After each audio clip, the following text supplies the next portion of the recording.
भगवान बुद्ध की कहानी पहचान। एक बार एक आदमी महात्मा बुद्ध के पास पहुंचा। उसने पूछा, प्रभु, मुझे यह जीवन क्यों मिला?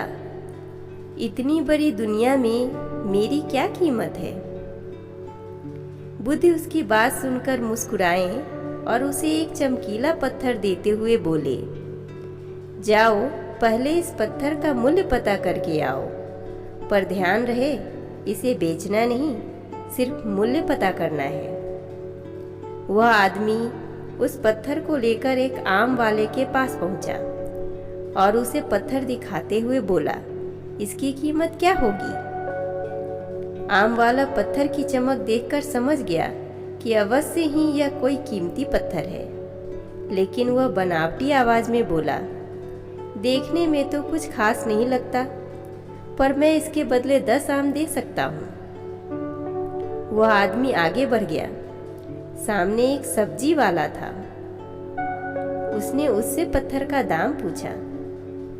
सब्जी वाला बोला, मैं इस पत्थर के बदले एक बोरी आलू दे सकता हूँ। आदमी आगे चल पड़ा। उसे लगा पत्थर कीमती है, किसी जौहरी से इसकी कीमत पता करनी चाहिए। वह एक जौहरी की दुकान पर पहुंचा और उसकी कीमत पूछी। जौहरी उसे देखते ही पहचान गया कि यह बेशकीमती रूबी पत्थर है जो किस्मत वालों को मिलती है। वह बोला, पत्थर मुझे दे दो और मुझसे 10,000 रुपये ले लो। उस आदमी को अब तक पत्थर की कीमत का अंदाजा हो गया था। वह बुद्ध के पास लौटने के लिए मुड़ा। जौहरी उसे रोकते हुए बोला, अरे रुको तो भाई, मैं इसके बदले 50,000 दे सकता हूँ। लेकिन वह आदमी फिर भी नहीं रुका। जौहरी किसी कीमत पर उस पत्थर को अपने हाथ से नहीं जाने देना चाहता था।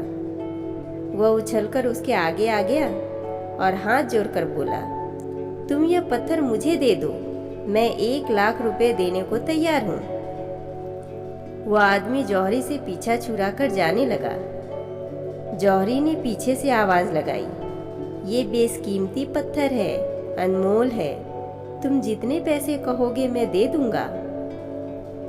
यह सुनकर वह आदमी हैरान परेशान हो गया।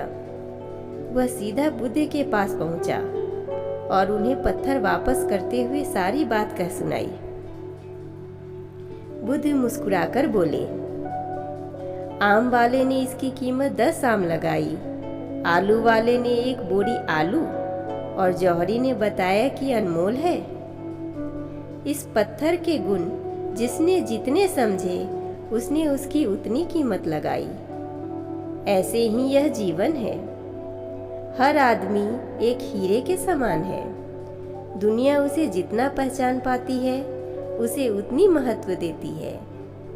लेकिन आदमी और हीरे में एक फर्क यह है कि हीरे को कोई दूसरा तराशता है और आदमी को खुद अपने आप को तराशना पड़ता है। तुम भी अपने आप को तराश कर अपनी चमक बिखेरो। तुम्हें भी तुम्हारी कीमत बताने वाले मिल ही जाएंगे। ऐसा सुनकर वह आदमी बहुत खुश हुआ और बुद्ध के चरणों में गिर पड़ा।